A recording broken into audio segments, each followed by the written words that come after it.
Nakakaranas naman ngayon ng pagbaba sa bilang ng mga customer ang ilang patahian sa Cauayan City sa kabila ng nalalapit na pagbubukas ng klase.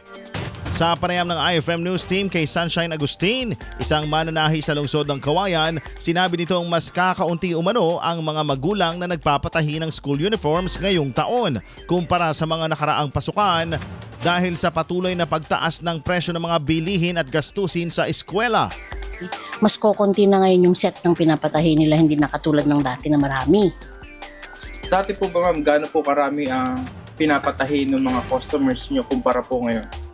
Dati 4, ganyan. Pang isang week na yung pinapatahi nila, pero ngayon 1, 2 lang ganun sa set.